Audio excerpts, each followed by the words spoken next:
The neighbors found him standing in their backyard at 3:17 a.m. Barefoot, eyes open, completely still. When they called out to him, he didn't respond. When they touched his shoulder, he turned around slowly and smiled. The police report said sleepwalking. The family said sleepwalking. Even the doctors said sleepwalking. But sleepwalkers don't usually whisper to empty corners. And they definitely don't answer back when something whispers to them. This is the story of Trevor Ashford, and what happened during those 3 weeks in October when he wasn't walking alone.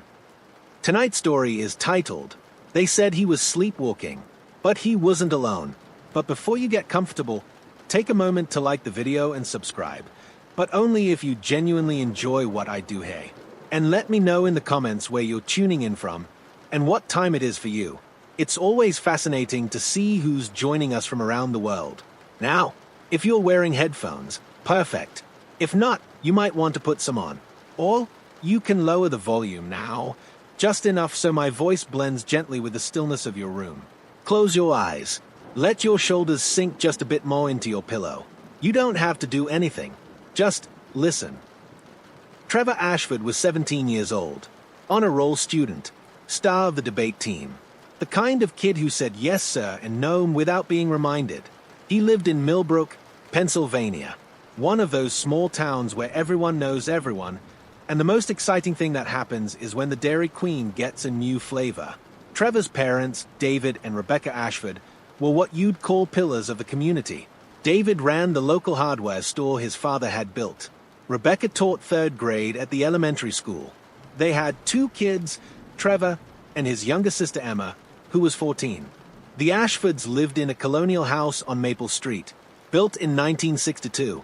3 bedrooms, 2 bathrooms, white picket fence, the whole American dream package. And for 17 years, nothing unusual had ever happened in that house. Until October 3rd, 2023. That was the first night Trevor got up and walked outside while he was sleeping.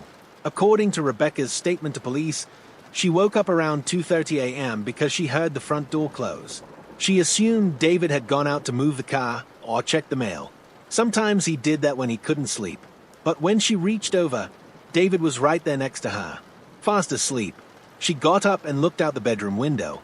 The front door was standing wide open. And there, in the middle of the street, was Trevor. He was wearing his pajamas, blue flannel pants, and a white t-shirt. No shoes, no socks, just standing there in the asphalt, perfectly still. Rebecca called out to him from the window. He didn't respond. She went downstairs and called again from the front door. Nothing. Finally, she walked out to him. When she touched his arm, he turned to look at her. His eyes were open, but she said later that it was like looking at someone who wasn't really there. She guided him back inside.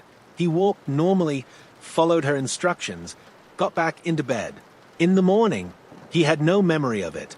The family doctor, Dr. Patricia Owens, said it was probably stress-related sleepwalking. Trevor was a senior in high school. College applications were due. AP classes were demanding. Sometimes teenagers develop sleep disorders when they are under pressure. She recommended better sleep hygiene. No screens before bed. Maybe some melatonin. But that was just the first night. October 5th, 2 nights later, Rebecca woke up again around 2 a.m. This time, she didn't hear the door. She just woke up. Sometimes you do that when something feels wrong. She checked on Trevor. His bed was empty. She found him in the backyard, standing next to the oak tree. Same position as before, perfectly still, eyes open, completely unresponsive. But this time, she noticed something else. His lips were moving. She couldn't hear what he was saying from the house, so she went outside. As she got closer, she could make out words. He was having a conversation. "I know," he was saying. "I understand. But I can't do that." Pause. Why not? Pause. Okay, I'll try. Rebecca stood there for a full minute, listening to her son have a conversation with absolutely nothing. When she finally approached him, he stopped talking immediately and let her guide him inside. The next morning, Trevor remembered nothing, but Rebecca noticed he seemed tired, more tired than usual, and he was quieted during dinner. When she asked if he was feeling all right, he said he was fine, just had some weird dreams. October 8th, Trevor's sleepwalking was becoming a pattern. Every 2 or 3 nights, Rebecca would wake up and find him somewhere in the house or yard. Always around 2 a.m. Always having those one-sided conversations. But they weren't one-sided anymore. Rebecca started staying awake, watching from the window. She wanted to understand what was happening to her son. On October 8th, she watched Trevor walk to the end of their driveway. He stood there for about 10 minutes, moving his head like he was listening to someone. Then he would nod, shake his head, or respond with short phrases. I don't know if I can do that. When? What if someone sees me? Okay. But here's what made Rebecca's blood run cold. Sometimes, there would be long pauses in the conversation, and during those pauses, Trevor would tilt his head to the side like he was listening very carefully to something only he could hear. And then he would laugh. Not a happy laugh, a knowing laugh, like someone had just told him a secret. October 12th, Rebecca decided to record one of Trevor's episodes. She thought maybe if she could show him what was happening, he might remember something. Or maybe Dr. Owens could use it to figure out what was wrong. She used her phone to film from the bedroom window. Trevor was in the backyard again, standing near the fence that separated their property from the Hendersons' yard. This time, the conversation was longer and clearer. Trevor, I don't want to hurt anyone. Pause. Trevor, but what if they don't understand? Pause. Trevor, how do you know they'll listen?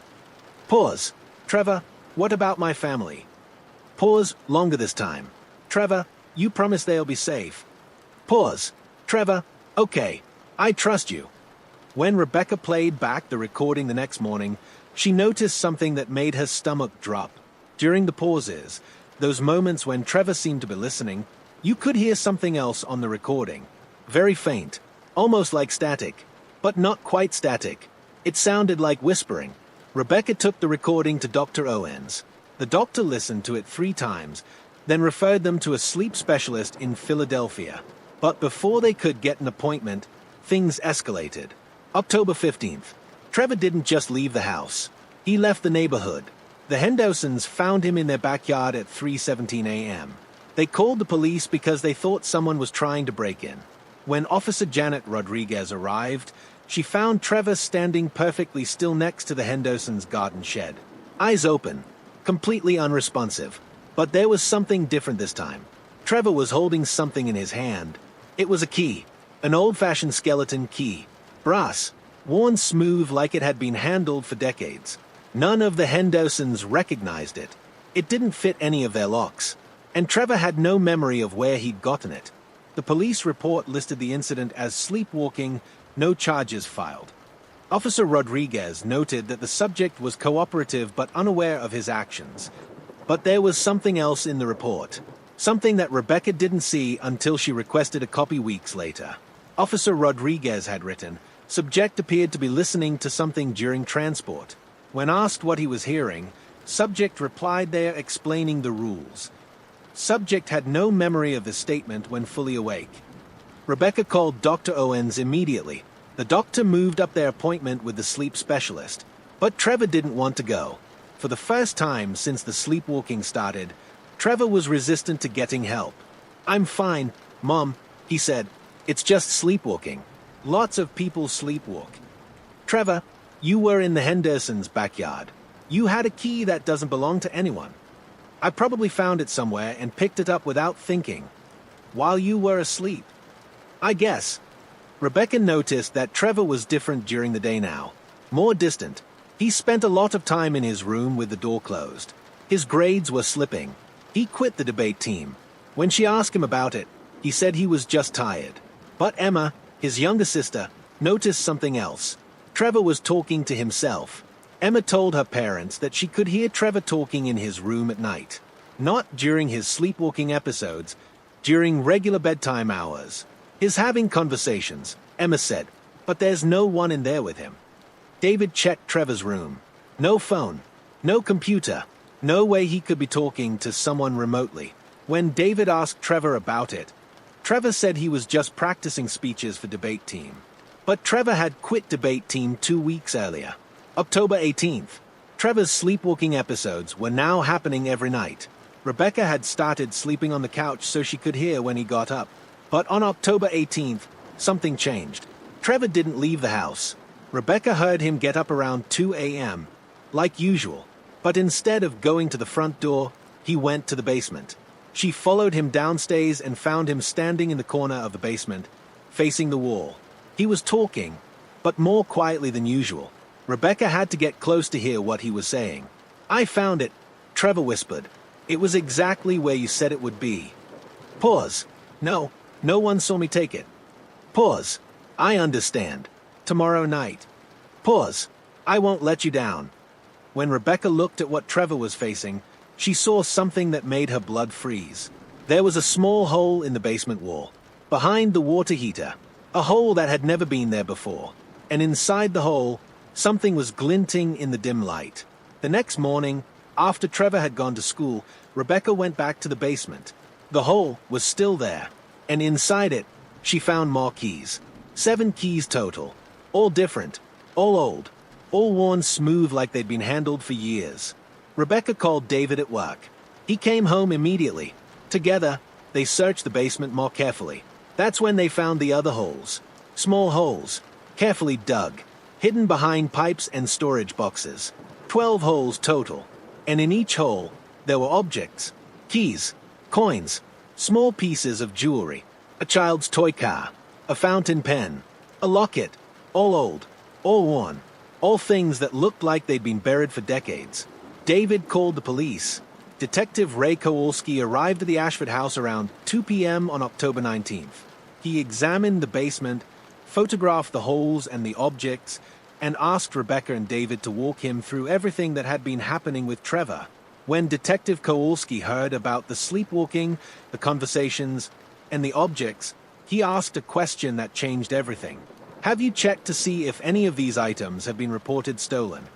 Rebecca and David hadn't thought of that. They assumed the objects were just old things, maybe left by previous owners of the house. But Detective Kowalski ran the serial numbers on the fountain pen and the locket. Both had been reported stolen in burglaries dating back 15 years. The fountain pen was taken from the Whitmore house in 2008. The locket was stolen from the Carpenters in 2011. Both families lived in Millbrook. Both burglaries had never been solved.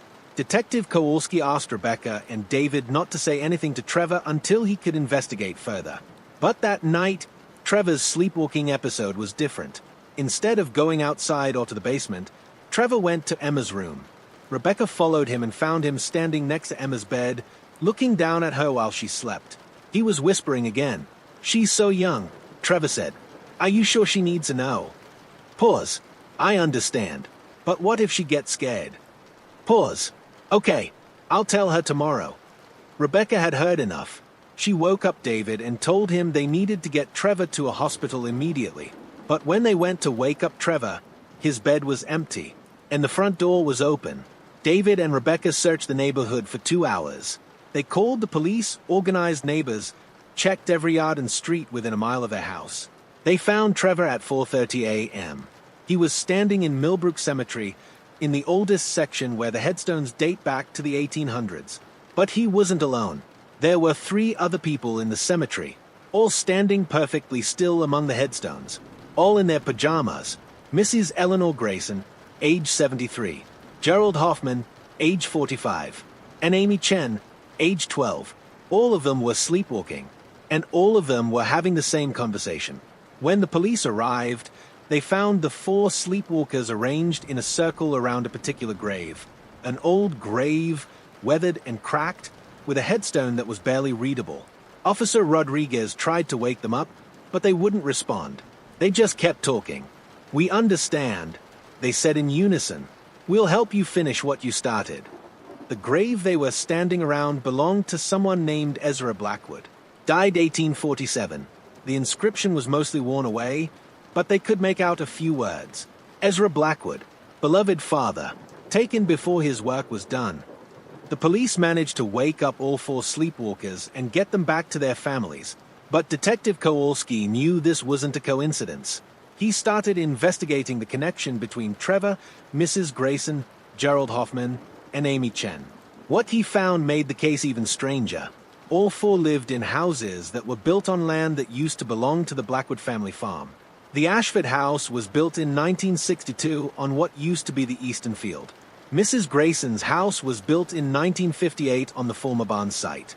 Gerald Hoffman lived in a house built in 1973 on the old orchard. Amy Chen's family lived in a house built in 1995 on what used to be the Blackwood family garden. Detective Kowalski went to the Millbrook Historical Society to learn more about Ezra Blackwood. What he found in the old records explained everything. Ezra Blackwood was a farmer who lived in Millbrook in the 1840s. He was known for being a bit eccentric. He claimed he could talk to spirits. He said the dead gave him information about where to find lost objects. People thought he was crazy, but Ezra was surprisingly good at finding things. Lost jewelry, missing tools, even stolen items. He would claim the spirits told him where to look, and he was almost always right. But in 1847, Ezra was accused of theft. Several families reported that items were missing from their homes. Valuable items, family heirlooms, things that had been in their families for generations. When the sheriff searched Ezra's property, they found dozens of stolen objects buried around his farm, hidden in small holes, wrapped in cloth, preserved like they were treasures. Ezra claimed he was innocent. He said the spirits had told him to collect the items for safekeeping. He said something terrible was going to happen to the town, and the spirits wanted him to preserve the important things. But no one believed him. Ezra Blackwood died in jail before his trial. The official cause of death was listed as fever, but the jail records noted that he had been talking to himself constantly in the days before his death. The other inmates said he was having conversations with invisible people. They said he kept saying, "I'm not finished yet. I need more time." After Ezra died, his family tried to return the stolen items to their rightful owners. But many of the families had moved away or died themselves. The items were eventually buried with Ezra, all except for a few pieces that were never found. Detective Kowalski compared the list of missing items from Ezra's case to the objects found in Trevor's basement. Perfect match. The items that Trevor had been collecting were the same items that had been stolen from Ezra Blackwood's property 175 years ago. Somehow, Trevor was finishing what Ezra had started. Detective Kowalski called a meeting with all four families: the Ashfords, Mrs. Grayson, the Hoffmans, and the Chens. He explained what he'd discovered about Ezra Blackwood and the connection between their houses and the old farm. But before he could finish his explanation, something happened that changed everything. Trevor started talking, but it wasn't Trevor's voice. "You don't understand," he said in a voice that was deeper, older, more tired than his usual tone. "I'm not trying to steal from anyone. I'm trying to protect what's important." Everyone in the room went silent. Trevor continued, but his eyes were closed, and he was speaking in a rhythm that didn't match his normal speech pattern. "I can see what's coming. The town will grow. Houses will be built. Families will move away. The important things will be lost forever unless someone saves them." Mrs. Grayson spoke up. "Ezra." Trevor nodded, still with his eyes closed. "Yes, Eleanor. I've been trying to reach you for weeks. You used to be so good at listening when you were younger." Mrs. Grayson went pale. I used to have dreams when I was a child. Dreams about a man who would tell me where to find lost things." "That was me," Trevor said. "I've been watching over this land for 175 years, waiting for the right people to help me finish my work." Gerald Hoffman spoke next. "What work? What are you trying to do?" Trevor opened his eyes, but they weren't focused on anything in the room. They seemed to be looking at something far away. There are objects scattered throughout this town that contain memories, important memories, family histories, love stories, final words. They are hidden in attics, buried in gardens, locked away in basements. If these objects are lost, the memories die with them. The people who own them, the stories they tell, the connections they represent, all of it disappears. Amy Chen's mother spoke up. "But those aren't your memories to preserve." Trevor turned to look at her, and for a moment, his expression was completely different. Older, sadder. "I know," he said, "but I also know what it's like to die with unfinished business, to have something important left undone. I don't want that to happen to anyone else." Detective Kowalski asked the question everyone was thinking. "What do you want from these families?" Trevor was quiet for a long moment. Then he spoke in his normal voice, but with an urgency that hadn't been there before. "I need help," he said. "I can't do this alone anymore. It's too much for one person, even with the connection I have to the other side." "Mrs. Grayson, you have a gift for finding lost things. You always have. Gerald, you understand the value of preserving history. That's why you became a museum curator. Amy, you can hear voices that other people can't hear. You've always been able to." He looked at each of them in turn. "And Trevor. Trevor has the strongest connection to the spirit world of anyone I've ever encountered. That's why I was able to reach him so easily." Rebecca Ashford stood up. "This is insane. My son is 17 years old. Is not supposed to be talking to dead people and collecting stolen objects." Trevor looked at his mother with tears in his eyes. "Mom, I know this is scary, but I can't stop it. Every night, I hear him calling to me. He shows me where things are hidden. He tells me about the families who owned them, the love that went into choosing them, the care that went into preserving them. I see a woman who spent her last paycheck on a locket for her daughter. I see a man who wrote love letters with a fountain pen every day for 40 years. I see children who played with toys that their parents saved for their own children someday." Trevor wiped his eyes. "These objects aren't just things. They are pieces of people's lives. And if we don't preserve them, those pieces disappear forever." The room was quiet for a long time. Finally, Mrs. Grayson spoke. "I've been having dreams again," she said. "For the first time in 60 years. Dreams about a man who shows me where things are hidden." Gerald Hoffman nodded. "I've been finding objects in my house, in places I've never looked before. Old things, things that don't belong to me." Amy Chen's parents looked at their daughter. Amy was staring at the floor, but she spoke in a whisper. "I hear voices," she said. "People telling me about things they lost, things they want back." Detective Kowalski set down his notepad. "So what you telling me is that a man who died 175 years ago is recruiting people to help him collect objects that contain emotional significance." Trevor nodded. "And you're saying that these objects are scattered throughout the town, hidden in places where people have forgotten about them." Another nod. "And you believe that if these objects aren't preserved, important memories and family histories will be lost forever." "Yes," Trevor said. "That's exactly what I'm saying." Detective Kowalski looked around the room at the four families. "Here's what I know," he said. "The objects found in Trevor's basement were stolen items from cases going back 15 years. That's a crime." Everyone tensed. "But," he continued, "the statute of limitations has passed on most of those thefts, and the families who originally owned those items either dead or have moved away. What I'm more concerned about is the safety of these four people. Trevor, Mrs. Grayson, Mr. Hoffman, and Amy. They are all exhibiting signs of some kind of shared psychological episode." Trevor shook his head.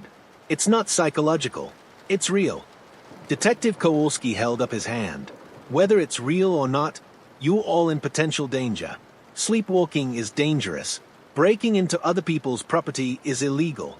And collecting objects without permission is theft. So here's what we're going to do." Detective Kowalski proposed a solution that nobody had expected. If Ezra Blackwood really is trying to preserve important objects and memories, then we need to find a legal way to do it. He suggested that the four families work with the Millbrook Historical Society to create a program for preserving local family artifacts. Instead of sneaking around and taking things, we'll ask people to donate objects that have family significance. We'll create a proper archive. We'll document the stories behind each item. Mrs. Grayson, you can help identify objects that might have historical value. Mr. Hoffman, you can help design the archive system. Amy, you can help interview families about their objects and record their stories." He looked at Trevor. "And Trevor, you can help locate objects that families might have forgotten about or lost track of." Rebecca Ashford shook her head. "You're talking about enabling this, whatever this is." Detective Kowalski nodded. "I'm talking about channeling it into something constructive. If we try to stop it, these people will keep sleepwalking, keep having these episodes, keep putting themselves in danger. But if we give them a legal, safe way to do what they feel compelled to do, we can protect them while also potentially helping preserve local history." The families agreed to try Detective Kowalski's plan. Over the next month, They worked with the Historical Society to create the Millbrook Memory Project. The project asked local families to donate objects that had special meaning or historical significance. In exchange, the Historical Society would preserve the objects and record the stories behind them. Trevor's sleepwalking episode stopped being dangerous. Instead of breaking into houses or wandering around the cemetery, he would walk to specific locations and then return home with information about objects that families had forgotten about. Mrs. Grayson used her gift for finding lost things to help families locate items they thought they'd lost forever. Gerald Hoffman designed a cataloging system that preserved not just the objects, but the stories, photographs, and family histories that went with them. Amy Chen interviewed elderly residents about their families and recorded their memories for future generations. Within 6 months, the Millbrook Memory Project had collected over 300 objects and documented more than 50 family histories. But more importantly, Trevor, Mrs. Grayson, Gerald, and Amy all reported that their unusual experiences had become less frequent and less intense. On the 1-year anniversary of the first sleepwalking incident, Trevor visited Ezra Blackwood's grave in Millbrook Cemetery. He wasn't sleepwalking this time. He went during the day, with his parents' permission. According to Trevor, he stood at the grave for about 10 minutes without hearing or seeing anything unusual. But as he was about to leave, he heard a voice, not in his head this time, but like someone speaking softly right next to his ear. "Thank you," the voice said. "The work is finished now." Trevor turned around, but there was no one there. When he looked back at the grave, he noticed something he'd never seen before. The weathered headstone looked different, cleaner, like the inscription had been freshly carved. The new inscription read, Ezra Blackwood, 1801 to 1847. Beloved father and keeper of memories, his work lives on. Trevor never had another sleepwalking episode after that day. Mrs. Grayson, Gerald Hoffman, and Amy Chen also stopped having unusual dreams and experiences. But the Millbrook Memory Project continued to grow. 5 years later, the project has preserved over 1,000 objects and documented more than 200 family histories. It's become a model for other small towns across the country. Trevor graduated from high school and went to college to study history and archival science. He plans to return to Millbrook after graduation to help run the memory project full-time. Mrs. Grayson became the project's chief volunteer coordinator.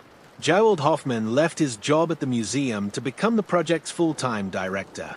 Amy Chen, now 17, serves as the project's youth coordinator and continues to interview elderly residents about their family histories. When people ask Trevor about what happened during those 3 weeks in October, he tells them that he was helping someone finish a job that had been left undone for 175 years. Some people believe him. Some people think he had a psychological episode brought on by stress. But Trevor knows what he experienced. He knows that Ezra Blackwood was real. He knows that the voices he heard were real. He knows that the work they did together was important. And sometimes, late at night, when Trevor is working on cataloging a new donation to the Memory Project, he'll hear a whisper. "Well done," the voice says. "The memories are safe now." The Millbrook Memory Project still operates today. If you visit their website, you can read the stories behind hundreds of preserved objects, family photographs, handwritten letters, children's toys, jewelry, books, tools, and keepsakes. Each object has a story. Each story preserves a memory that might otherwise have been lost. And if you look closely at the project's mission statement, you'll see a quote that's attributed to E. Blackwood, 1847. "The objects we treasure are not valuable because of what they are made of. They are valuable because of what they remember." Trevor Ashford still lives in Millbrook. He's 23 years old now, married, and has a daughter of his own. He sleeps well at night, but sometimes his wife says she'll wake up and find him standing at their daughter's crib, smiling. When she asks him what he's doing, he says he's just making sure she's safe. From what? His wife asks. From forgetting, Trevor says. From losing the important things. And sometimes, if you listen very carefully, you can hear him whisper to his daughter, "Don't worry, little one. Someone's always watching. Someone's always remembering." They said he was sleepwalking, but he wasn't alone. And maybe that's not such a bad thing.